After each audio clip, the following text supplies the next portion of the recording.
आइए अब हम लोग शुरू करते हैं केमिस्ट्री चैप्टर 3 क्लास 9 का। आप लोग प्रेजेंट हैं?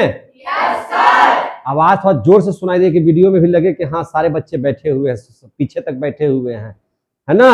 Yes sir. हाँ आवाज जोर से लगाना है, कोई दिक्कत नहीं सर। और जितना हम बोले उतना आप भी बोलिए, तब समझ में आएगा बहुत। क्या? हाँ, मुस्कुराते हुए पढ़ना है। कैसे पढ़ना है? मुस्कुराते हुए, हंसते हुए, बढ़िया से पढ़ना है, ठीक है ना? चलिए रेडी करें। आज जो चैप्टर हम लोग पढ़ने वाले हैं उस चैप्टर का नाम है परमाणु, अणु और आयन। तो चलिए पढ़ लिया जाए थाट से।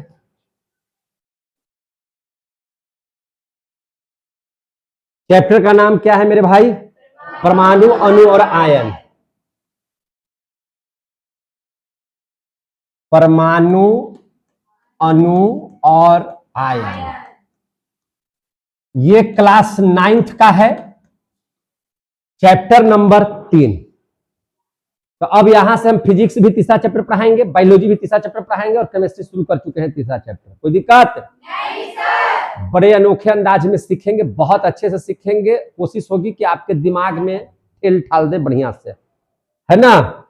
तो चलिए हम लोगों को सीखना है, बढ़िया से समझना है। तो आइए हम लोग इसको समझते हैं खूब बढ़िया से, समझे कि नहीं? एक बात हम आपको बता देते हैं बढ़िया से कि लाख दिए जला लो तुम अपनी महफिल में, लाख दिए जला लो तुम अपनी महफिल में, मगर रोशनी तो होगी हमारे आने के बाद ही। समझ में आई बात? तो चलिए सबसे पहले हम लोग देख लेते हैं परमाणु, अणु और आयन। पहले परमाणु अणु को निपटारा कर देते हैं, ठीक है ना? परमाणु है क्या चीज? परमाणु को अंग्रेजी में हम लोग बोलते हैं एटम। क्या बोलते हैं? एटम। अणु को अंग्रेजी में बोलते हैं हम लोग मॉलिक्यूल। क्या बोलते हैं? मॉलिक्यूल। और आयन है तो है, समझे कि नहीं? आयन को आयने बोलेंगे, समझे कि नहीं? तो परमाणु, अणु और आयन है। चलिए ठीक है, तो परमाणु, अणु और आयन के बारे में हम लोग देख लेते हैं। देखिए परमाणु और अणु को बर्जा समझ लीजिए, ये है क्या चीज हम समझाएंगे, परिभाषा भी आप लोग खुद ब खुद बनाएंगे। पहले समझिए परमाणु और अणु के बारे में बढ़िया से। देखिए परमाणु बहुत छोटा होता है। परमाणु क्या होता है? बहुत छोटा होता है। आप आसानी से समझिए। तत्व को पढ़ाई किए होंगे कि नहीं पढ़ाई किए हुए होंगे? तत्व वह शुद्ध पदार्थ है जो केवल एक ही प्रकार के अणुओं से, परमाणुओं से मिलकर के बना। तत्व वह शुद्ध पदार्थ है जो केवल एक ही प्रकार के परमाणुओं से मिलकर के बना है, जिसको किसी भी विधि, चाहे वह भौतिक विधि है या रासायनिक विधि है, उसको 2 या 2 से अधिक भागों में टुकड़ा नहीं कर सकते हैं। पढ़े हैं कि नहीं पढ़े हैं? तो आप देखिए ना, क्या पहला लाइन बोले कि तत्व वह शुद्ध पदार्थ हो जो केवल एक ही प्रकार के परमाणुओं से मिलकर के बना है। यानी कि तत्व का निर्माण किससे हुआ है? परमाणु से हुआ है। समझे कि नहीं? यानी कि परमाणु क्या है? तो किसी भी तत्व का सबसे छोटा कण कह सकते हैं कि नहीं कह सकते हैं? माने परमाणु है क्या चीज मेरे भाई? तो परमाणु छोटा है। ये परमाणु क्या है? छोटा है।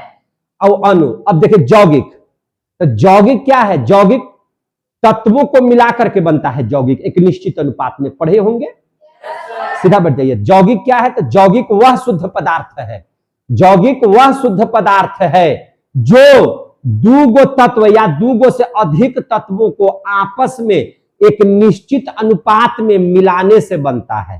तो अब हमको बताइए, यौगिक जो है तत्वों को मिलाने से बनता है, तो निश्चित है कि बड़ा होगा, तत्व से बड़ा होगा यौगिक। तो यानी कि अणु जो होता है, अणु क्या है? तो अणु जो होता है यौगिक का सूक्ष्मतम कण है। यौगिक का सबसे सूक्ष्मतम कण क्या कहलाता है? अणु। और तत्व का सबसे सूक्ष्मतम कण क्या कहलाता है? परमाणु। कितना बच्चा को ये बात क्लियर हो गया? समझ में आ गई बात? तो यौगिक क्या होता है? तत्व से बड़ा है, तो उस हिसाब से तो परमाणु से बड़ा हो गया अणु। तो अणु क्या हो गया? बड़ा। अणु क्या हो गया? बड़ा। और जो बड़ा होता है वो बाप होता है, और जो छोटा होता है वो बेटा होता है। पता है ना? जैसे भारत बड़ा है तो पाकिस्तान का बाप है कि नहीं है? पाकिस्तान छोटा है तो बेटा है कि नहीं है? तो याद रखिएगा, आपके पिताजी आपसे बड़े हैं कि नहीं है? तो अनु बाप है और परमाणु, समझ में आ रही है बात? तो याद रखिएगा, अनु परमाणु क्या है? बेटा। आई क्या है? बाप। मजा आ रहा है? समझे कि नहीं? तो अब इससे तो अंदाजा लगा सकते हैं कि परमाणु बड़ा कि अनु बड़ा? कौन बड़ा? अनु बड़ा होगा। समझ में आ रही है बात ना? तो हंसते हुए पढ़े, पहले ही कहें कि हंसते हुए पढ़ाई कीजिए, है कि नहीं है? अब देखिए कितना बढ़िया से मुस्कुरा रही है, वो ऐसे रुमाल रख करके हंस रही है कि नहीं? बात भी सही है कि जो अपने जीवन में कभी हंसा नहीं, याद रखिएगा कि जो अपने जीवन में कभी हंसा नहीं, या जो अपने जीवन में हंस नहीं सकता, जो अपने जीवन में हंस नहीं सकता, वो अपने जीवन में कुछ कर नहीं सकता। चलिए, इसलिए हंसना भी बहुत जरूरी है, हंसना भी बहुत जरूरी है। चलिए आगे देख लीजिए इसको। तो यहां पे आप देखिएगा कि इन दोनों में हम आपको तुलना भी करके पढ़ा देते हैं, आपको परिभाषा भी याद हो जाएगा और अंतर भी लिखने के लिए आ जाएगा, तो याद हो जाएगा दोनों चीज एक साथ। कोई दिक्कत? तो ध्यान से समझिएगा, आपको इसमें लिखना होगा परमाणु में। तो पहली बात क्या लिखिएगा? तो जो पहली बात बोले हैं वही पहली बात लिखिएगा। क्या हम बोले पहली बात? कि परमाणु तत्व का सूक्ष्मतम कण है। बोले हैं कि नहीं बोले हैं? परमाणु तत्व का सूक्ष्मतम कण है, सूक्ष्मतम कण है। कोई दिक्कत है? और अणु के बारे में हमने पहला क्या बताया कि अणु यौगिक का, अणु यौगिक का सूक्ष्मतम कण है। बोले हैं कि नहीं बोले हैं? बोलिएगा। कण है। कोई दिक्कत है तो यहां तक तो बताइएगा। सूक्ष्मतम का मतलब होता है सबसे छोटा, सूक्ष्मतम का मतलब क्या होता है? सबसे छोटा। समझ में आ रहा है बात? सीधा बैठिए, बढ़िया से पढ़िए। दूसरी बात समझ लीजिए। अब बताइए, आप गौर कीजिए जरा सा। आपके यहां पापा हैं और आप भी हैं। क्या आप अपने आप को स्वतंत्र मानते हैं? आपको हर चीज करने के लिए अपने पिता से परमिशन लेना पड़ेगा, अपनी माता से परमिशन लेना पड़ेगा। लेकिन पिता को आपसे कभी पूछने की जरूरत पड़ती है कि वो क्या कर रहे हैं? बात समझ आ रही है ना? तो पिता को किसी भी चीज के लिए पूछने की जरूरत है? पिता क्या है? स्वतंत्र है। पिता क्या है? स्वतंत्र। लेकिन क्या बेटा किसी का स्वतंत्र है? आप समझ रहे हैं? आपको कोई भी चीज करना होगा तो पापा को बोल करके करना होगा। आपको अगर है ना वाटर पार्क में भी जाना होगा तो परमिशन लेकर के ही जाना होगा। मार्केट भी जाना होगा तो परमिशन लेकर के भी जाना होगा। आपको अगर गाड़ी निकालने का मन होगा, चलाना होगा, तो भी आपको परमिशन लेकर के ही गाड़ी चलाना होगा। अब बिना पापा के तो आपको शादी विवाह भी नहीं होगा, है कि नहीं? यानी कि आप स्वतंत्र नहीं हैं, आप स्वतंत्र नहीं हैं। लेकिन क्या पिताजी आपसे कोई काम करते हैं तो राय लेते हैं क्या? नहीं सर। बाप राय लेता है क्या? नहीं सर। तो अब बताइए, पापा स्वतंत्र और बेटा स्वतंत्र नहीं। तो बेटा कौन है? परमाणु। बेटा कौन है? परमाणु। तो परमाणु स्वतंत्र अवस्था में पाया जाता है क्या? नहीं सर। और अणु स्वतंत्र अवस्था में पाया जाता है क्या? Yes sir. क्लियर हो गया? Yes sir. और दूसरी बात इसको भी समझ लिए, समझ में आया बात? क्या लिखेंगे कि परमाणु आजाद नहीं है, स्वतंत्र अवस्था में नहीं रह सकता है। समझे कि नहीं? स्वतंत्र अवस्था में नहीं रह सकता है या नहीं पाया जाता है। कोई दिक्कत है? नहीं पाया जाता है। और इसमें है ना, पर अणु स्वतंत्र अवस्था में पाया जाता है, स्वतंत्र अवस्था में पाया जाता है। क्लियर हो रहा है? स्वतंत्र अवस्था में पाया जाता है। समझ में आई बात? तीसरी बात को बढ़िया से समझ लीजिए। अच्छा ठीक है, रासायनिक अभिक्रिया, ये सब क्या करेंगे? रासायनिक अभिक्रिया कौन करेगा? अब जैसे देखिए, रासायनिक अभिक्रिया का मतलब समझ लीजिए कंपटीशन की तैयारी। तो कंपटीशन की तैयारी बेटा करेगा कि बाप करेगा? ना क्या करेगा? कंपटीशन में भाग के लेगा? बेटा लेगा कि बाप लेगा? कितने के पिताजी कंपटीशन में जा रहे हैं, कभी रेलवे की परीक्षा देने, कभी बीपीएससी की परीक्षा देने, और उनका बेटा ना जा रहा है सगरो जी? बोलिए। अगर मान के चलिए कि दौड़ का प्रतियोगिता हो रहा है तो बापूजी दौड़ेंगे?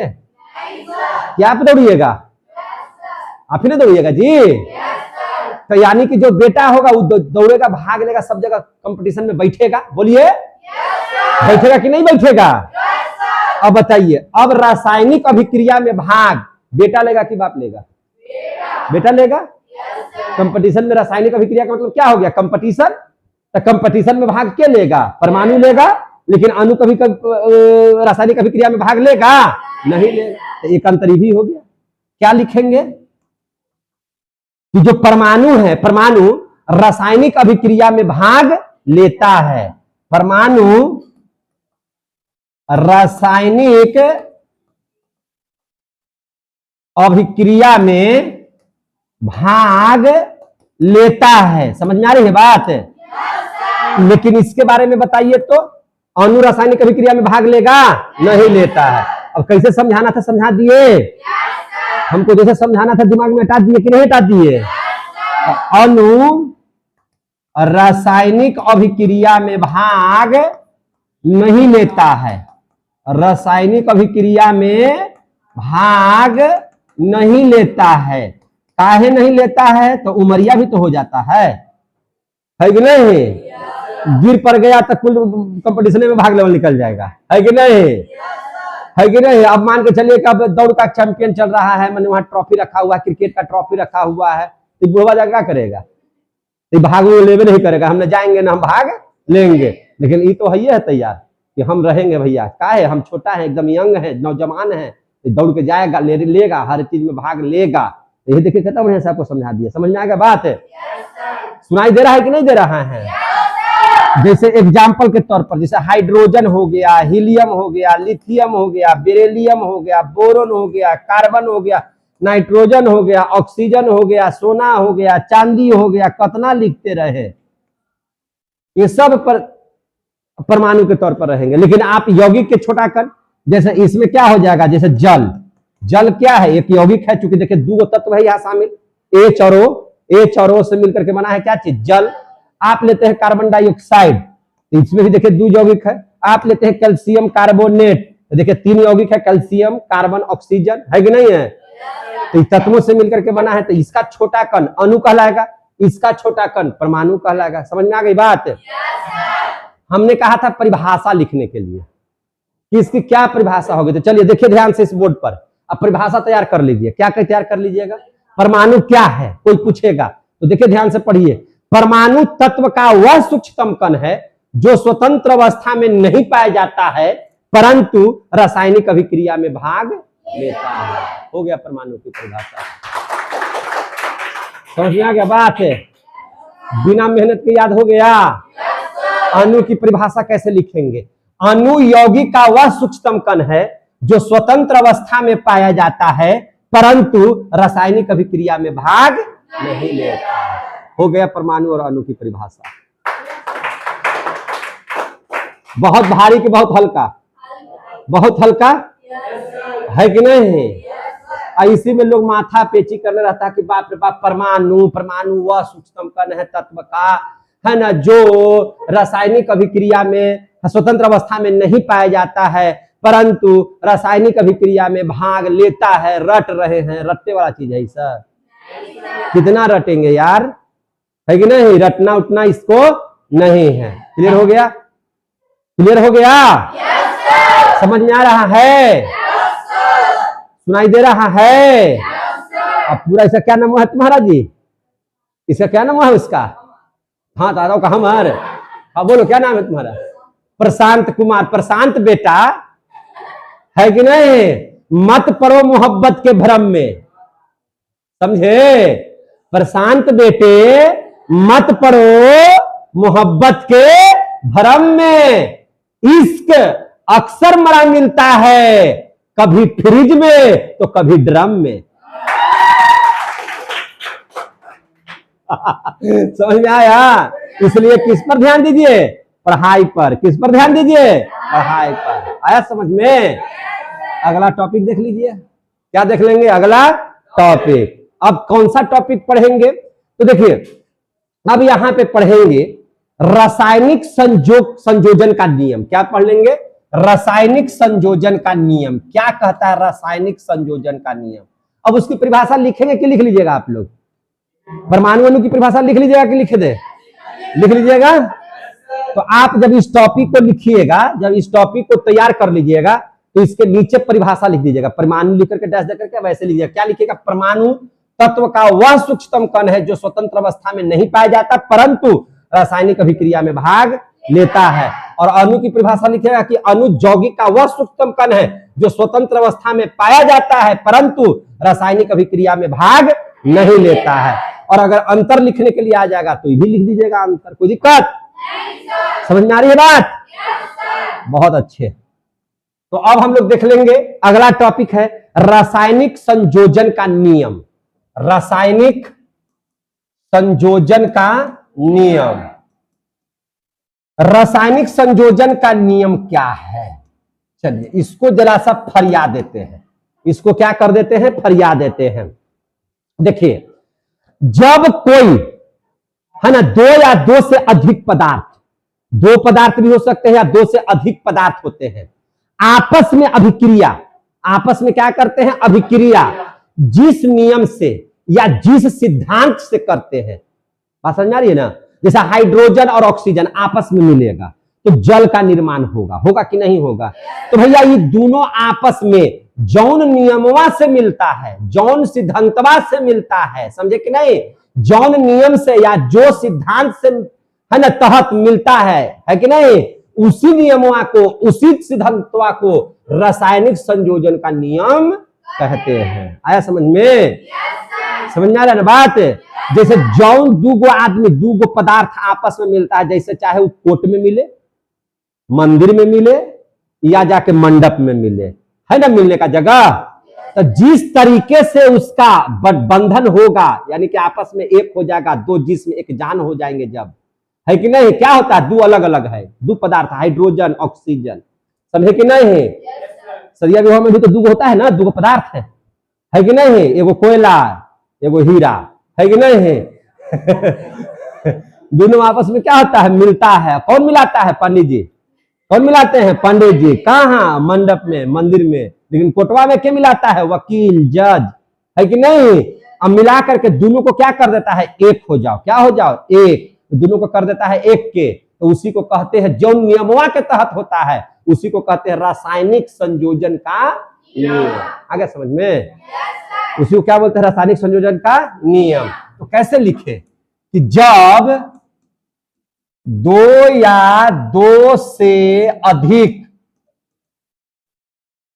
क्या कोई दिक्कत है? जब दो या दो से अधिक, जब दो या दो से अधिक क्या चीज? पदार्थ आपस में, पदार्थ आपस में क्या करते हैं? अभिक्रिया। आपस में क्या करेंगे? अभिक्रिया। दो या दो से अधिक पदार्थ आपस में अभिक्रिया जिस नियम या सिद्धांत, जिस नियम बोलिए या सिद्धांत बोलिए, सिद्धांत के तहत करता है, के तहत करता है ना, उसे हम लोग क्या कहते हैं? उस नियम को, उस नियम को रासायनिक संयोजन का नियम कहते हैं। रासायनिक संयोजन का नियम कहते हैं। आ गया समझ में? नियम कहते हैं। क्लियर हो गया कि नहीं हो गया? कोई परिभाषा आपको हम टफ नहीं पढ़ाने जा रहे हैं, चाहे जो विषय पढ़ा दे, सबको लगेगा कि अरे ये तो बना बना करके दे रहे हैं परिभाषा, समझे कि नहीं? कोई रटने की जरूरत आपको पड़ेगा ही नहीं परिभाषा को। समझ में आ गया बात? जैसे देख लीजिए, हाइड्रोजन और यहां ऑक्सीजन, ये क्या बना लेगा मेरे भाई?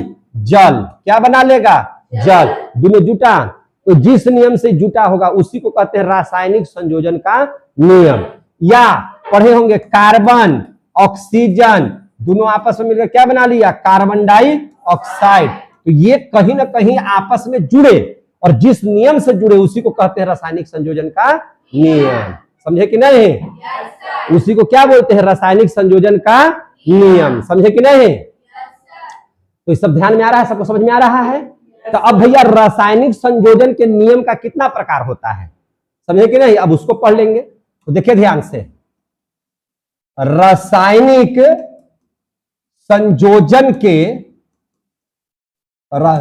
संयोजन के नियम के प्रकार, नियम के प्रकार। तो इसका बहुत प्रकार होता है, देख लीजिए कौन कौन प्रकार होता है, उसके बारे में हम लोग समझेंगे। समझे कि नहीं? हम लोग उसका सीधा बैठ जाओ, सीधा बैठ जाओ। अब इसके रासायनिक संयोजन के नियम जो है उसके प्रकार को पढ़ लेंगे। समझे कि नहीं? कैसे पढ़ेंगे? सीधा बैठिए, है ना। उसको कैसे पढ़ेंगे समझे कि नहीं? तो देखिए इसका हम लोगों को सबसे पहला जो प्रकार पढ़ेंगे वह है, देखिए ध्यान से, वह जो प्रकार है उसका नाम है क्या चीज? द्रव्यमान संरक्षण का नियम। पहला क्या है? द्रव्यमान संरक्षण का नियम। तो पहला प्रकार हो गया द्रव्यमान संरक्षण। बहुत आसान है, एकदम समझा देंगे आपको, आ जाएगा। आप तो दूसरा को पढ़ा दीजिएगा यार। द्रव्यमान संरक्षण का नियम। दूसरा जो इसका प्रकार है उसका नाम है स्थिर अनुपात का नियम। क्या नाम है इसका? स्थिर अनुपात का नियम। अनुपात का नियम। तीसरा जो प्रकार होगा उसका नाम है गुणित अनुपात का नियम। गुणित अनुपात का नियम। गुणित अनुपात का नियम। चौथा जो नियम होगा, तो चौथा जो नियम है वह है पारस्परिक अनुपात का नियम। क्या है? पारस्परिक काहे से हो रहा है? पारस्परिक अनुपात का नियम। अनुपात का नियम। और पांचवा जो है ये है गे-लुसैक का नियम, गैसीय नियम। गे-लुसैक कट नहीं रहा है, कट रहा है थोड़ा सा। देखिए गे-लुसैक का गैसीय, है ना, गे-लुसैक का गैसीय आयतन का नियम। समझे कि नहीं? गैसीय आयतन का नियम। अब यहां पे ध्यान समझिए, ये नियम है संयोजन नियम के प्रकार है। लेकिन आप यहां से यहां तक की बात को देखिए ध्यान से। ये यहां से लेकर के यहां तक का ये जो नियम देख रहे हैं, तो ये तीनों नियम आपको नहीं पढ़ना है। 9th क्लास में ये तीनों नियम नहीं पढ़ना है। समझ में आ गई बात? 9th क्लास में, जिस क्लास में आप लोग हैं वो नहीं पढ़ना है। ये नियम आप लोगों को पढ़ना है 11th क्लास में। किस क्लास में? 11th में। ये तीनों नियम को पढ़ना है 11th क्लास में। 11th क्लास को बच्चा को हम पढ़ाते हैं, समझे कि नहीं? आपको पढ़ना है द्वितीय नियम, द्रव्यमान संरक्षण का नियम और स्थिर अनुपात का नियम। समझ में आ गया बात? तो ये दोनों नियम को हम लोग आज पढ़ लेते हैं। पहला देख लेते हैं किसको? तो पहला देख लेंगे द्रव्यमान संरक्षण का नियम। द्रव्यमान संरक्षण का नियम समझ में आ रहा है सबको? द्रव्यमान संरक्षण का नियम समझे कि नहीं? तो इसको हम लोग बढ़िया से देख लेंगे, समझे कि नहीं? तो कैसे देखेंगे इसके बारे में समझेंगे। द्रव्यमान संरक्षण का नियम, क्या हुआ? द्रव्यमान संरक्षण के नियम को कैसे समझ लेंगे?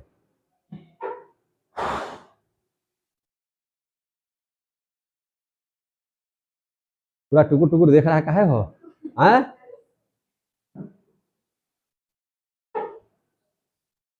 देख लीजिए ध्यान से, द्रव्यमान संरक्षण का नियम क्या है। तो देखिए इसमें क्या कहता है, रासायनिक अभिक्रिया के फलस्वरूप, जब आप रासायनिक अभिक्रिया कर रहे हैं, समझे कि नहीं, तो रासायनिक अभिक्रिया के फलस्वरूप ना तो द्रव्यमान का नाश होता है और न ही द्रव्यमान की उत्पत्ति होती है। कैसे हम लोग बोलते थे कि ऊर्जा का न तो निर्माण होता है और न ही ऊर्जा का ह्रास होता है। पढ़ाए थे ना एक बार, है ना, ऊर्जा के बारे में जब पढ़ रहे थे तो उस फिजिक्स में आप लोगों ने दूसरा क्लास में पढ़ा रहे थे। चलिए ठीक है, तो आप लोग जान लीजिए रासायनिक अभिक्रिया के फलस्वरूप रासायनिक ऊर्जा का भी यही नियम है ऊर्जा का परिवर्तन होता है, माने कोई भी ऊर्जा जो है ना वो बदल जाता है दूसरे ऊर्जा में, लेकिन ऊर्जा की न तो उत्पत्ति होती है और न ही विनाश होता है, याद रखिएगा, समझे कि नहीं। लेकिन इसमें देखिए द्रव्यमान संरक्षण का नियम क्या है। रासायनिक अभिक्रिया हो रहा है, जैसे हाइड्रोजन और ऑक्सीजन को जलाने पर, इसको गर्म करने पर क्या बन जाता है, विक्रिया कराने पर जल बन जाता है। बन जाता है कि नहीं बन जाता है। फेविकॉल क्या लगा लिया है जी, जोर से बोलिए। कार्बन और ऑक्सीजन को जलाते हैं तो क्या बन जाता है, कार्बन डाइऑक्साइड। तो अभिक्रिया हो रही है ना, तो अभिक्रिया जब हो रही है तो जो हाइड्रोजन का द्रव्यमान होगा और ऑक्सीजन का द्रव्यमान होगा, दोनों को जोड़ दीजिए, ठीक है। जब फल बना, जब उत्पाद बना, तो उधर जो बनेगा तो इसका जो इधर का जो द्रव्यमान था और उधर का द्रव्यमान है, दोनों बराबर हो जाएगा, माने कोई अंतर नहीं होगा, ना तो उसका ह्रास होगा और न ही उसमें नया तरह से द्रव्यमान जुटेगा। कैसे है समझा देते हैं। तो रासायनिक अभिक्रिया के फलस्वरूप, रासायनिक अभिक्रिया के फलस्वरूप, रासायनिक अभिक्रिया के फलस्वरूप ना तो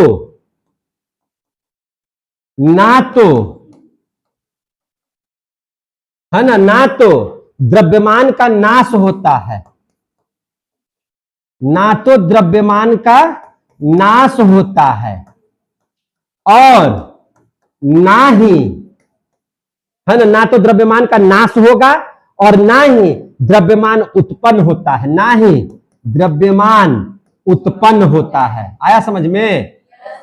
ना ही द्रव्यमान क्या होता है, उत्पन्न होता है, द्रव्यमान उत्पन्न होता है। क्लियर हो गया कि नहीं हो गया। न तो द्रव्यमान का निर्माण होगा और न ही द्रव्यमान का नाश होगा। क्लियर हो गया। जैसे देखिए A प्लस बी, अभिक्रिया हुई A और B के बीच में, A और B के बीच में क्या हो गया, अभिक्रिया हुई, ये बना दिया C प्लस D, नया चीज बना दिया C प्लस D। मान के चलिए कि A है 5 ग्राम अब B है कितना 10 ग्राम, ये दोनों के जोड़िएगा तो कितना हो जाएगा 15 ग्राम। कितना हो जाएगा 15 ग्राम। और इधर भी जब CD बनेगा तो इसका भी द्रव्यमान कितना हो जाएगा 15 ग्राम। जब दोनों 15 ग्राम हो गया, दोनों का वेट 15 ग्राम है, तो ना तो द्रव्यमान की उत्पत्ति हुई नया और ना द्रव्यमान का नाश हुआ, जितना था उतना ही बना, उतना ही क्या हुआ बना। समझ में आई बात। इसी पर जैसे आपको एग्जाम्पल दे देते हैं, इसी पर क्या दे देते हैं एग्जाम्पल। कैसे एग्जाम्पल देते हैं वो ध्यान से समझिएगा आप लोग खूब बढ़िया से। कैसे देखते हैं देखिए, जैसे आप H2 प्लस O2 को ले लेते हैं, क्या ले लेते हैं H2 प्लस O2। H2 क्या है जलने वाला है, ऑक्सीजन क्या आता है जलाता है। जलने वाला जलाने वाला आपस में क्या करेगा अभिक्रिया, तो क्या बना देगा बुझाने वाला, यानी कि जल बना देगा। क्या बना देगा जल। अब ध्यान से समझिए, यहां हाइड्रोजन है 2, यहां भी हाइड्रोजन है 2, दोनों बैलेंस है, लेकिन यहां पे ऑक्सीजन कितना है 2 और यहां पे ऑक्सीजन कितना है 1। तो 1 है तो 2 बनाना पड़ेगा, तो इसके नीचे गुना नहीं करेंगे, गुना जब भी होगा तो आगे, कब कहां होगा आगे। तो ऑक्सीजन कै गो हो गया 2 गो, यहां भी ऑक्सीजन कै गो हो गया 2 गो, लेकिन हाइड्रोजन कै गो हो गया यहाँ 2 दूनी 4 गो, और यहाँ 2 गो है तो यहाँ भी 2 से गुना कर दीजिए। इसी को कहते हैं संतुलित करना, इसी को क्या कहते हैं संतुलित करना। अब ध्यान से समझिए, अब आपको नहीं पता है तो हम बता रहे हैं, आपको नहीं पता है तो बताइए नहीं, हम समझा दे रहे हैं इसको। कैसे द्रव्यमान में परिवर्तन नहीं हो रहा है देखिए ध्यान से, द्रव्यमान संरक्षण के नियम को कैसे ही पालन कर रहा है देखिए ध्यान से। हाइड्रोजन का जो परमाणु द्रव्यमान होता है, हाइड्रोजन का परमाणु द्रव्यमान 1 होता है। हम आपको याद भी करवा देंगे, समझे कि नहीं, इसी चैप्टर में याद भी करवा देंगे द्रव्यमान किसका, किस तत्व का कितना द्रव्यमान होता है, कितना संयोजकता होता है, सब अब बिना याद किए हुए आपको याद हो जाएगा। समझे कि नहीं, हमारे पास फार्मूला है, ट्रिक है, उससे समझा देंगे, कोई दिक्कत नहीं। तो चलिए देखिए, तो ऐसे आपको भी बता रहे हैं हाइड्रोजन का परमाणु द्रव्यमान कितना होता है 1। तो अब देखिए यहां आगे लगा हुआ है 2, तो 2 इंटू हाइड्रोजन का परमाणु द्रव्यमान होता है 1, आई है कै गो नीचे 2 गो, कोई दिक्कत, प्लस ऑक्सीजन का परमाणु द्रव्यमान होता है 16। कितना होता है 16, तो 16 आई गुना कितना हो गया 2। तो अब देखिए तो सब ध्यान से, 2 में 1 से गुना करेंगे तो कितना हो जाएगा 2, और 2 में 2 से गुना करेंगे तो कितना हो जाएगा 4, आई 16 दूनी कितना हो जाएगा 32, 32 और 4 कितना हो गया 36। तो इसका परमाणु द्रव्यमान कितना है? 36। अगर इधर भी 36 हो जाए तब तो इस नियम का पालन हो गया। तो देखते हैं ध्यान से, देखिए कैसे सर। यहां पे देखिए 2 है तो 2, अब हाइड्रोजन है 1 गुना 2 प्लस ऑक्सीजन होता है कितना? 16। अब देख लीजिए 2 इंटू 2 का 2 और 16 कितना हो जाएगा? 18। 18 दूनी कितना हो गया? 36। इधर भी 36, इधर भी 36। द्रव्यमान में कोई परिवर्तन हुआ? कहीं घटा या बढ़ा? तो आप जितनी भी अभिक्रिया कराते हैं उस अभिक्रिया का यह नियम है रासायनिक संयोग का, है ना, रासायनिक संयोजन का नियम है ना, कि न तो द्रव्यमान घटेगा और न ही द्रव्यमान बढ़ेगा। समझे कि नहीं? ना तो द्रव्यमान का नाश होता है, न ही द्रव्यमान की उत्पत्ति होती है। कितना बच्चा कोई बात आ गया? समझ में आ गया बात? आ गया कि नहीं? तो याद रखिए कि जिंदगी का शौक पाला नहीं जाता। समझे कि नहीं? जिंदगी का शौक पाला नहीं जाता और शीशे का जो प्याला है उसको उछाला नहीं जाता। समझ में आ रही है बात?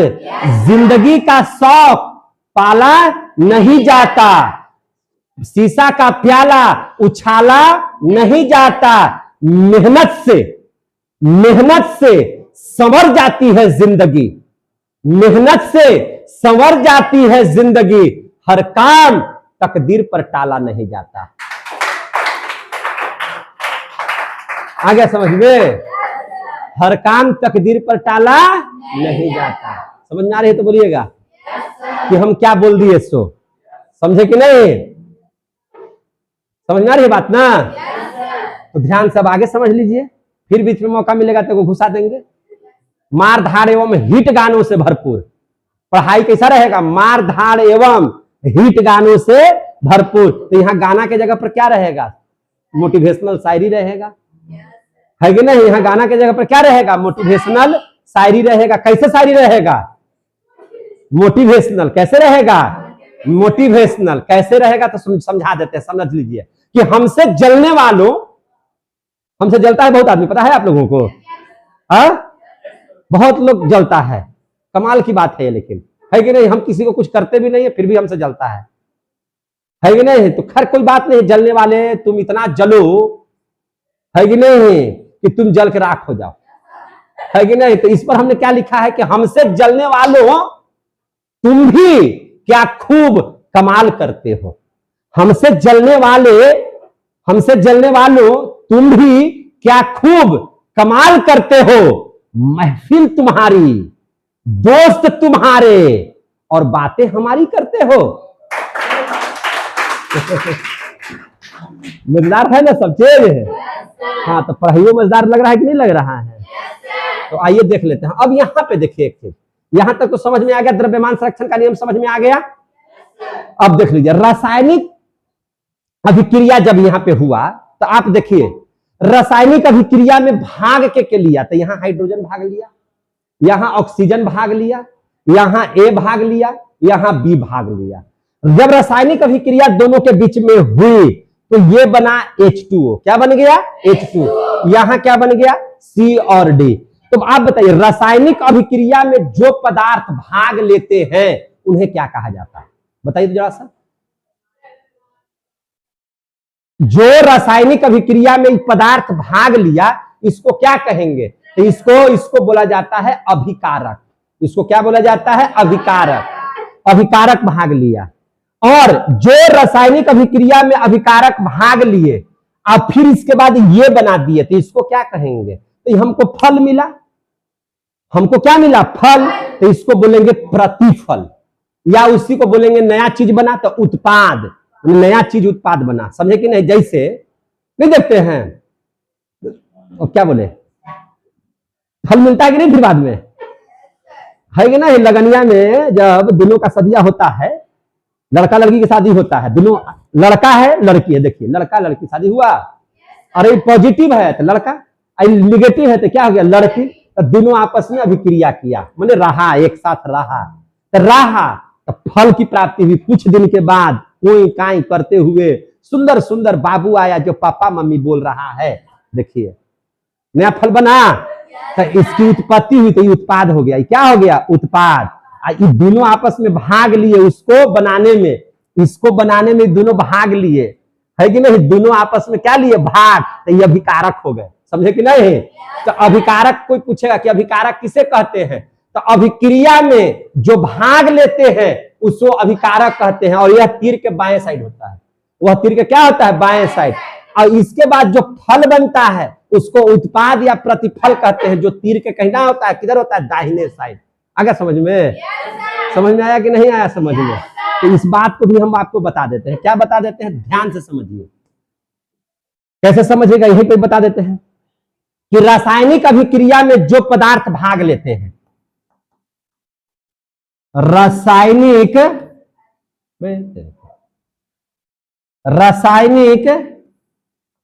अभिक्रिया में जो पदार्थ भाग लेते हैं, जो पदार्थ क्या लेते हैं? भाग लेते हैं, उसे क्या कहते हैं? अभिकारक। उसे अभिकारक कहते हैं, अभिकारक कहते हैं। तो अभिकारक क्या हो गया? हाइड्रोजन और ऑक्सीजन।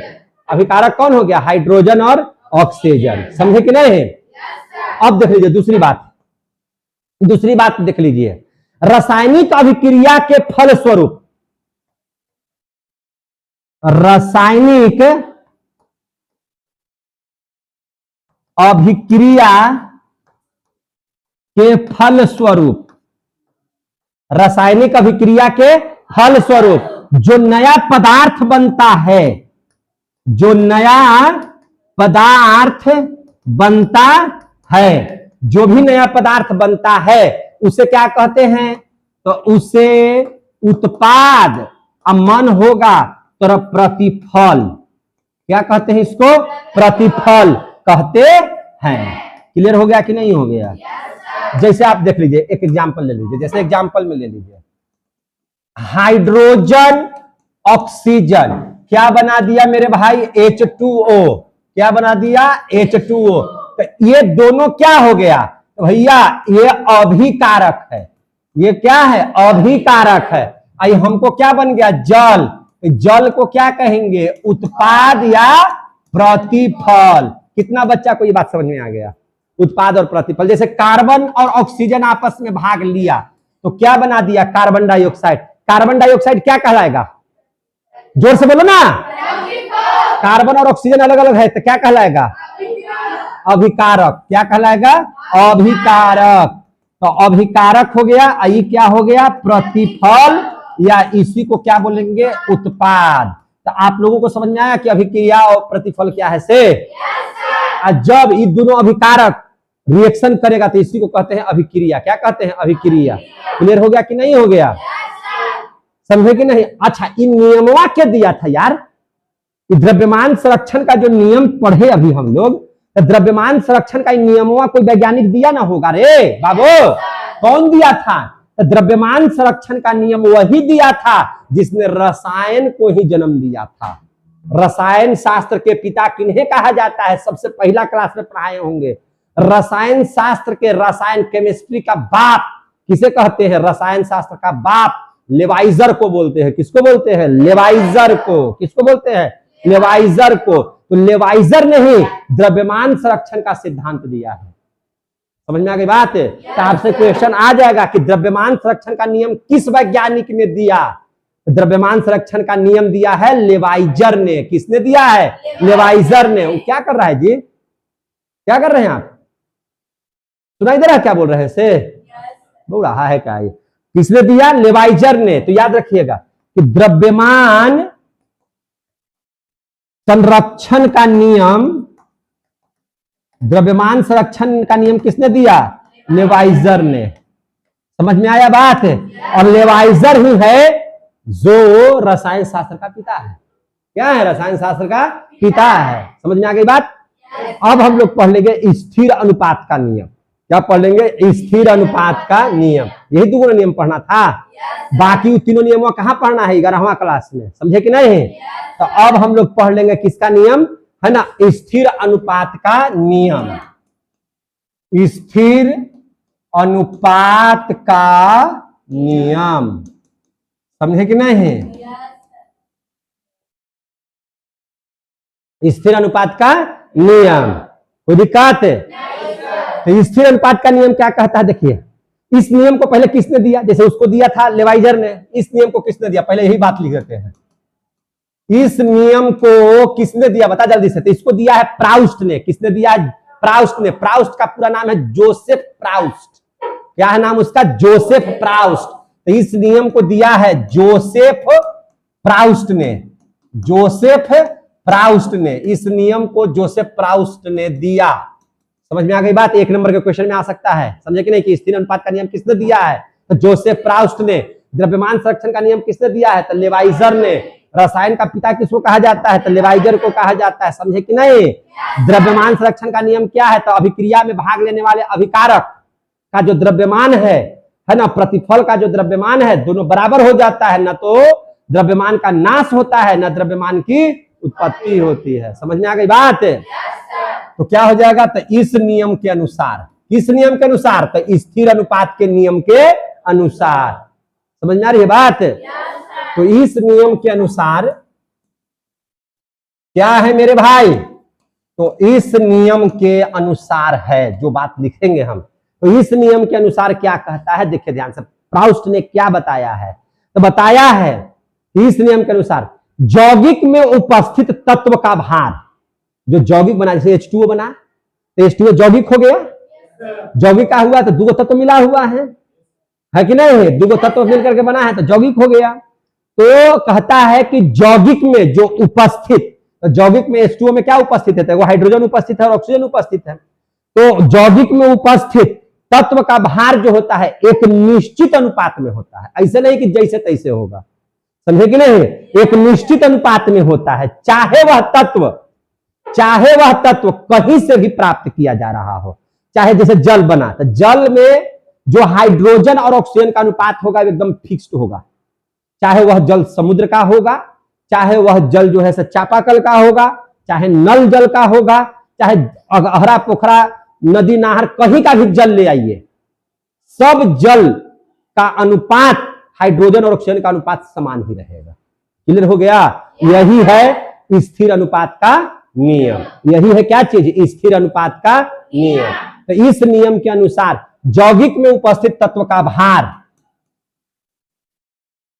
यौगिक में उपस्थित जो तत्व है उसका जो भार है, तत्व का जो भार है एक निश्चित अनुपात में होता है। एक निश्चित अनुपात में होता है। निश्चित अनुपात में होता है। समझ में आई बात? चाहे वह तत्व किसी भी स्रोत से, चाहे वह तत्व किसी भी स्रोत से प्राप्त किया गया है। आ गया समझ में? प्राप्त किया गया। जरा इसको समझा देते हैं और बढ़िया से। समझे कि नहीं? जैसे आपने क्या लिया, जल को देखे ध्यान से। तो जल में दो तत्व है। जल में क्या, तो जल क्या हो गया? ये तो यौगिक हो गया। जल क्या हो गया? यौगिक। यौगिक कब बना? जब इसमें दो तत्व हुए, एक हाइड्रोजन हुआ और एक इसमें क्या हो गया? ऑक्सीजन हो गया कि नहीं हो गया? अब देख लीजिए, H2O बना रहे हैं तो हाइड्रोजन 1 गुना 2, ऑक्सीजन 16। ऑक्सीजन कितना हो गया? 16। ये हो गया 2, इधर हो गया 16, तो 2 8 16, इधर हो गया 1, इधर हो गया 8, यानी कि इसका अनुपात कितना हो गया? 1:8। समझे कि नहीं? तो जल में हाइड्रोजन और ऑक्सीजन का अनुपात कितना होगा? 1:8। तभी जल का निर्माण होगा। चाहे जल आप कहीं से लेकर के आइए, चाहे अहरा का भी जल होगा तो अनुपात हाइड्रोजन ऑक्सीजन का यही होगा, है ना। आप अपने चापाकल से भी जल लाइएगा तो उसके बीच हाइड्रोजन और ऑक्सीजन का अनुपात यही होगा। समझ में आ रही है ना बात? आप समुद्र का भी जल लाइएगा तो उस जल का हाइड्रोजन और ऑक्सीजन का अनुपात कितना हो जाएगा? 1:8। क्लियर हो गया? आप जैसे देखिए कार्बन डाइऑक्साइड, तो कार्बन में दो चीज, कार्बन है और ऑक्सीजन है। तो कार्बन का परमाणु भार कितना होता है? 12। और इसका 16 गुना 2 बराबर कितना हो जाएगा? 32। कितना हो जाएगा? 32। 16 गुना 2 बराबर कितना हो जाएगा? 32। काटो इसको, और चौका 32, 3 चौका 12, 3 चौका 12 और चौका 32, 3:8। कार्बन डाइऑक्साइड चाहे जिससे प्राप्त हो, जैसे आपसे प्राप्त हो, आप भी कार्बन डाइऑक्साइड छोड़ते हैं, जानवर भी कार्बन डाइऑक्साइड छोड़ता है, वायुमंडल में भी कार्बन डाइऑक्साइड है, विदेश के आदमी भी कार्बन डाइऑक्साइड छोड़ते हैं, पाकिस्तानों वाला छोड़ता है कार्बन डाइऑक्साइड। तो जो आदमी कार्बन डाइऑक्साइड छोड़ता है, चाहे कार्बन डाइऑक्साइड कहीं से भी प्राप्त कर लीजिए, उसमें कार्बन और ऑक्सीजन का अनुपात कितना होगा? 3:8 होगा। कितना बच्चा को समझ में आ गया? तो ये किसके हिसाब से? तो भार के विचार से होता है। किसके अनुसार से होता है? भार के विचार से। भार के विचार से दोनों, इसका अनुपात कितना हो जाएगा देखिएगा, इसको लिख दे क्या? देखिए, भार के विचार से, भार के विचार से, चूंकि स्थिर अनुपात के नियम में वही कहता है कि इस नियम के अनुसार यौगिक में उपस्थित तत्व का भार एक निश्चित अनुपात में होता है। समझ में आ गया बात? तो भार के विचार से हमेशा, भार के विचार से हमेशा, है ना, इन जो क्या है, इन है ना, इन दोनों का अनुपात कितना होगा? इन दोनों का अनुपात कितना होगा? इन दोनों का अनुपात कितना हो जाएगा? किसका अनुपात? हाइड्रोजन ऑक्सीजन का 1:8। कितना हो जाता है? 1:8 होगा। 8 होगा। कितना होगा? 1:8 होगा। समझे कि नहीं? ये स्थिर रहेगा, ये बदलेगा नहीं, चाहे पानी कहीं का भी हो, चाहे पानी कहीं का भी, कार्बन डाइऑक्साइड कहीं का भी होगा, इसका अनुपात कितना होगा? 3:8 ही होगा। 3:8 ही होगा। क्लियर हो गया कि नहीं हो गया? अब देखिए यहां पे ध्यान से, अब समझिए यहां पे ध्यान से, क्या समझेंगे? ध्यान से समझिए, ध्यान से क्या है। अभी है ना समय? अभी चलेगा, 10 मिनट और चला देते हैं, ठीक है ना? 10 मिनट में हो जाएगा तो हो जा रहा है, ठीक है। अब देखिए मजा वाला चीज है। अब देख लीजिए क्या है, आपको परमाणु संख्या, परमाणु संख्या आप समझते हैं कि नहीं? 1 2 3 4 5 6 7 8 है कि नहीं? परमाणु संख्या हो गया, समझे कि नहीं? जैसे हाइड्रोजन की परमाणु संख्या कितना है? तो हाइड्रोजन जितना नंबर पर लिखा हुआ है उसकी परमाणु संख्या है। परमाणु संख्या इलेक्ट्रॉन संख्या और प्रोटॉन संख्या के बराबर होता है। अगर किसी का परमाणु संख्या 1 है तो उसमें एक ही को इलेक्ट्रॉन है, एक ही को प्रोटॉन है। आगे समझ में? जैसे सोडियम का है 11, सोडियम कैमा नंबर पर लिखा गया है? 11 नंबर पर। समझ में आ रही बात है? तो 11 नंबर पर लिखा गया करने का मतलब क्या है कि उसकी परमाणु संख्या 11 है। परमाणु संख्या अगर 11 है तो इलेक्ट्रॉन की संख्या भी 11 है, प्रोटॉन की संख्या भी कितना है? 11 है। लगता है कि खत्म हो जाएगा, हम जो बोल रहे थे खत्म हो जाएगा। देखिए यहाँ पे तो आपको हम बता देते हैं याद करने का नियम, बिना याद किए आपको सब पता होगा। परमाणु संख्या एक तरफ लिख देते हैं, एक तरफ लिख देते हैं परमाणु संकेत, परमाणु संकेत, एक तरफ लिख देते हैं इसका नमो, लिख देते हैं कि कौन नाम से जाना जाता है, ठीक है। एक तरफ लिख देते हैं परमाणु भार, याद कैसे रखिएगा परमाणु भार को भाई। एक तरफ लिख देते हैं संयोजकता, क्या लिख देते हैं? संयोजकता। बिना संयोजकता के आप सूत्र बना ही नहीं सकते हैं, याद रखिएगा। आप जल का बनाइए चाहे कुछ चीज का बनाइए, सूत्र बनाने के लिए आपको संयोजकता याद रखना जरूरी है। और संयोजकता आपको याद करवा देते हैं अभी तुरंत, ठीक है, आपको याद कर देना है तुरंत भर में। जैसे देखिए परमाणु संख्या जैसे 1 2 3 4 5 6 7 8 9 10 तक यहां लिखे हैं, लिखे हैं ना। पहला है हाइड्रोजन, दूसरा है हीलियम, तीसरा है लिथियम, चौथा है बेरिलियम, पांचवा है बोरोन, छठा है कार्बन, सातवां है नाइट्रोजन, आठवां है ऑक्सीजन, फ्लोरीन, ये है नियॉन। अब इसका नाम नहीं आपको पता है? हाइड्रोजन नाम नहीं पता है, हीलियम नाम नहीं पता है। आप 9वां क्लास में पढ़ रहे हैं तो 20 को जरूर याद रखिएगा लगातार। आप 9वां क्लास के विद्यार्थी हैं तो कम से कम कितना याद रहना चाहिए? 20 को। अब ध्यान समझिए, ये क्या है भैया? बेरिलियम। ये क्या है? बेरिलियम।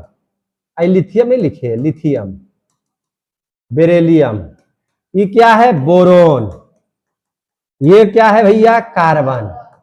ये क्या है मेरे भाई? Nitrogen, nitrogen. ये क्या है मेरे भाई? ऑक्सीजन। देख रहे हैं ना? ये क्या है? फ्लोरीन। और ये क्या है? नियॉन। याद हो रहा है कि नहीं याद हो रहा है? अब देखिए ध्यान से, इसको और छोटा करते हैं। इसको क्या करते हैं? छोटा, कम से कम पढ़ा ही देते हैं इसको, ठीक है। अब ध्यान से, क्या बोल रही है? तू जाना है तो जाइए, तो चू क्या कर रहे? जाइए, आपको नहीं पढ़ना है तो जाइए ना जी, आपको काम है तो जाइए। बेवकूफ, च्यू च्यू कर रहे हैं, पागल कहीं। अब देख लीजिए 11, 12, 13, 14, 15, 16, 17, 18, 19, 20, 21। ठीक है ना? जग मोटा तक उठा दिए, समझे कि नहीं? उतना तक करिए देते हैं, कोई दिक्कत है?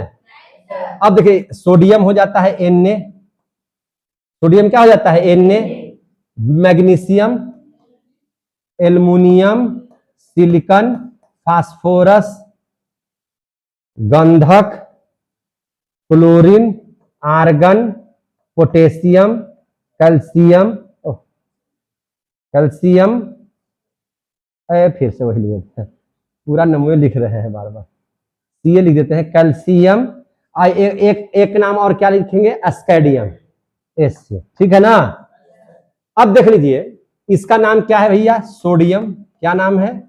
सोडियम, मैग्नीशियम, आगे पीछे नहीं हो सकता है, याद रखिएगा। ये क्या है? एल्युमिनियम। ये क्या है मेरे भाई? सिलिकॉन। ये क्या है? फास्फोरस। ये क्या है? सल्फर। ये क्या है? क्लोरीन। ये क्या है? आर्गन। ये क्या है? पोटेशियम। ये सब तत्व का नाम है ना? ये क्या है? कैल्शियम। ये क्या है भैया? कैल्शियम। ये क्या है? एस्केडियम। देखिए, है ना? अब देखिए परमाणु भार, हाइड्रोजन को एक अलग रखिएगा। हाइड्रोजन को जो है ना, ये अजूबा चीजें हैं, इसलिए इसको अलग रखिएगा। जिस परमाणु भार आप मोटा मोटी याद कैसे रखिएगा? जिसका बदल जाएगा उसको याद कर लीजिएगा, जिसका नहीं बदलेगा उसको याद करने की जरूरत नहीं है। कैसे है देखिए, जितना संख्या पर है, अगर परमाणु संख्या किसी का सम है तो उसका सम है तो दोगुना जो होगा वह उसका परमाणु भार होगा। उसका दोगुना क्या हो जाएगा? परमाणु भार। समझ में आ गई बात? आज जिसका परमाणु संख्या विषम में हो, जिसका परमाणु संख्या क्या हो? विषम में। समझ में आ रही है बात क्या बोल रहे हैं? सो जिसका परमाणु भार क्या हो? विषम में, तो उसका दोगुना करके एक जोड़ दीजिएगा। दोगुना करके एक जोड़ दीजिएगा। पूर्ण रूपेण यह सही नहीं है, पूर्ण रूपेण यह बात सही नहीं है, लेकिन अधिकांशतः तत्वों पर यह लागू होता है। कैसे लागू होता है? तो हमने कहा कि हाइड्रोजन को छोड़ दीजिए। हाइड्रोजन का परमाणु भार कितना होता है? 1। तो ऐसे भी इसमें भार वाला में दिक्कत नहीं है, 1 का गुना 1 हो जाएगा और 1 जोड़ देते तो हो जाता। क्या चीज? 2 होना चाहिए था उस हिसाब से, लेकिन हाइड्रोजन का हमने बोल दिया कि इसको छोड़ दीजिए। इसको क्या कर दीजिए? छोड़ दीजिए। अब यहां देख लीजिए, हीलियम का कितना है? 2। तो 2 दूनी 2 सम संख्या हो गया। 2 क्या हो गया? सम संख्या। तो 2 दूनी कितना लिखिएगा? 4। तो इसका परमाणु भार 4 हो गया। 3 का 3 दूनी 6 अब 1 7, 4 दूनी 8, 5 दूनी 10 अब 1 11, 6 दूनी 12। समझ में आ रहा है बात? नाइट्रोजन का 7 दूनी 14 अब 1 15। नाइट्रोजन का कितना होता है? 7 दूनी 14 अब 1 15। इस हिसाब से यहाँ पे गड़बड़ हो जाएगा, इसका 14 ही रखिएगा याद। इसका क्या याद रखिएगा? 14। आ गया समझ में? अब वही नियम चलाइए। 8 दूनी 16, 9 दूनी 18 अब 1 19, 10 दूनी 20, 11 दूनी 22 अब 1 23। आ रहा है समझ में? 12 दूनी 24, 13 दूनी 26 अब 1 27, 13 दूनी 26 अब 1 27, 14 दूनी 28, 15 दूनी 30 अब 1 31। आ रहा है समझ में? 16 दूनी 32। अब क्लोरीन का देखिए, 17 दूनी 34 अब 1 35 होता है। 17 दूनी 34 अब 1 35 होता है, तो 35 से होता है थोड़ा सा ज्यादा 35.5। तो याद कर लीजिएगा इसको, इसको क्या कर लीजिएगा? याद कर लीजिएगा। क्लियर हो रहे हैं? अब देख लीजिए 18 है, तो 18 दूनी भैया 36, लेकिन आर्गन का भी याद कर लीजिएगा। आर्गन का होना चाहिए 18 दूनी 36, लेकिन इसका होता है कितना? 40, इसलिए इसको बहुत से ज्यादा याद करना है। लेकिन अगला में देखिए 19, तो 19 दूनी 38 अब 1 39, 20 दूनी 40, 21 दूनी 42 अब 1 43। आया समझ में? तो जहां जहां गड़बड़ हुआ तहां तहां हम टिक लगा दिए, इसको याद कर लेना है। इसको क्या कर लेना है? याद। देख रहे कैसे निकाल दिए परमाणु भार से? परमाणु भार याद करने की जरूरत है क्या? याद नहीं हो गया आप लोगों को? तो हम आपसे क्या वादा किए थे?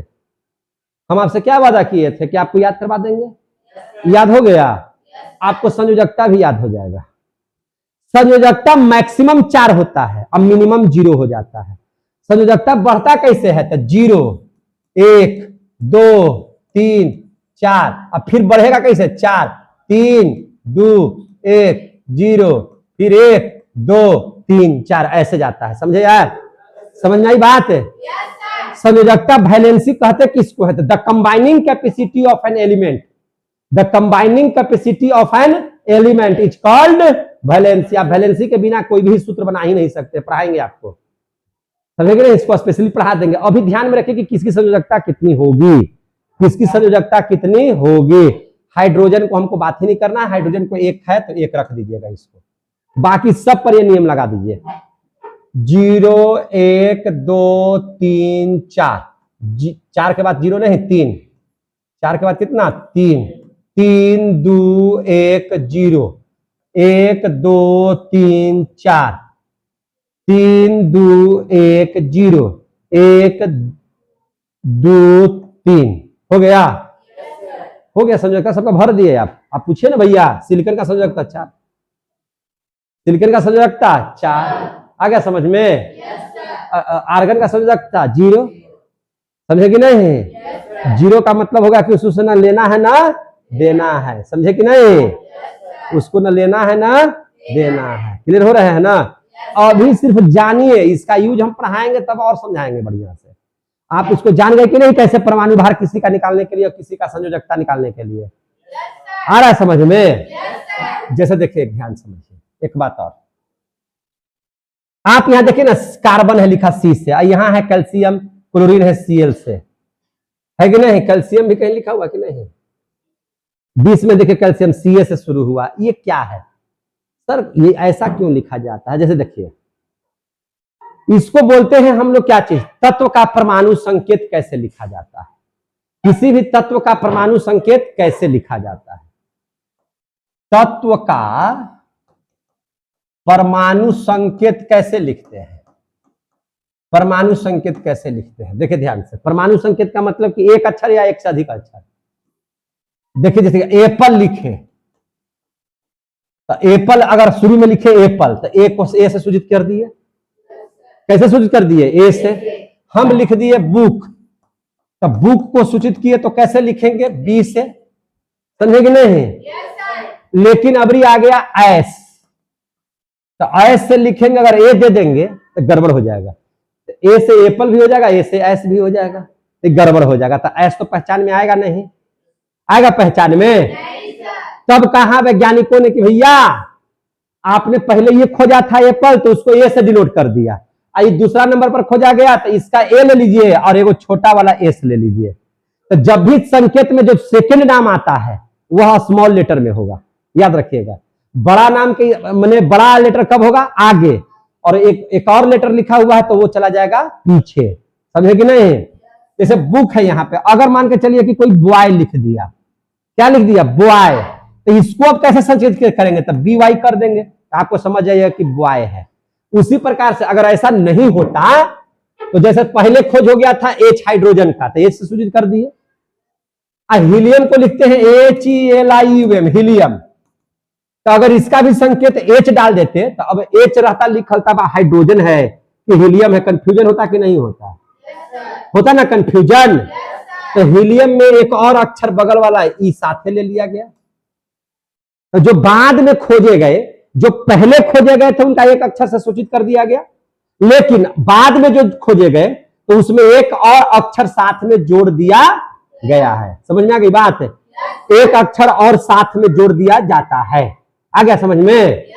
इसीलिए यहां पे हीलियम हो गया। जैसे देखिए, बेरिलियम खोजा गया तब BE, और वही बोरोन हो तो B है, कार्बन है तो C है, लेकिन वहां पर क्लोरीन है तो Cl हो जाता है, कैल्शियम है तो Ca हो जाता है, समझे कि नहीं? तो सुविधा के लिए कि आप लोगों को नाम में किसी भी प्रकार की कोई गड़बड़ी ना हो, इसके लिए एक अक्षर और लिया जाता है, लेकिन जो सेकंड अक्षर लीजिएगा वह हमेशा स्मॉल होगा। वह हमेशा क्या होगा? स्मॉल।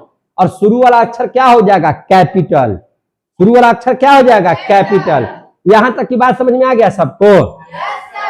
और कुछ ऐसे तत्व हुए जिसको भारत में कुछ बोला गया, विदेश में कुछ बोला गया। फ्रांस में जो भाषा, फ्रांस कर यूरोप, हाँ यूरोप में बोल, फ्रांस भी ठीक बोल रहा है। यूरोपीय महादेशों में जिस भाषा का यूज होता है उसको हम लोग बोलते हैं लैटिन नाम। क्या बोलते हैं? लैटिन नाम। जैसे देखिए आपको हम समझा रहे हैं, यहां पे नाम लिख देते हैं, भारतीय नाम हम लोग क्या बोलेंगे वो लिखेंगे, और यहां पे हम लैटिन नाम लिखेंगे। कौन सा नाम लिखेंगे? लैटिन नाम। लैटिन नाम कहां पे बोला जाता है? यूरोप में बोले वाली जाने वाली जो भाषा है उसको बोलते हैं लैटिन नाम। अब खत्म ही हो जाएगा, बैटरी समाप्ति पर आ गया है। अब कह रहा है कि बंद कीजिए, बड़ी भाषण दिए हैं आप, है कि नहीं? तो हम चुप हो जाएंगे। देखिए ध्यान से, जैसा हम लोग यहाँ पे क्या बोलते हैं? सोडियम। क्या बोलते हैं? सोडियम। लेकिन सोडियम का इस हिसाब से लिखना चाहिए SODIUM, तो एस से सूचित करना चाहिए सोडियम को। तो भैया इसको सोडियम को NS से काहे लिखते हैं? है ना कंफ्यूजन। सोडियम को खत्म, सोडियम को ए से होना चाहिए, लेकिन Na काहे लिखते हैं? तो भैया यूरोप में सोडियम को बोला जाता है नाइट्रियम। क्या बोला जाता है? सोडियम को नाइट्रियम बोला जाता है। और नाइट्रियम में N भी आता है और A भी आता है। समझ में आ गई बात है? इसलिए सोडियम का संकेत क्या हो जाता है? Na। क्या है? इसको बोला जाता है नाइट्रियम। हम तो बोलते हैं सोडियम, लेकिन यूरोपीय लोग क्या बोलते हैं? उसको नाइट्रियम। इसीलिए सोडियम का संकेत हो जाता है Na। आया समझ में? अगर हम लोग बात करेंगे पोटेशियम का, तो पोटेशियम का नाम तो शुरू होना चाहिए था P से, लेकिन भारत में P से होता है फास्फोरस। तो भैया लैटिन भाषा में इसका नाम है कैलियम। क्या नाम है इसका? कैलियम। पोटेशियम को उन लोग क्या बोलता है? कैलियम। और कैलियम के से शुरू होता है। किससे शुरू होता है? के से। इसीलिए पोटेशियम को हम लोग क्या बोलते हैं? के। किसकी वजह से? कैलियम की वजह से। आ रहा है समझ में कि नहीं आ रहा है समझ में? अब देख लीजिए, पोटेशियम के बाद आप कहते हैं सोना।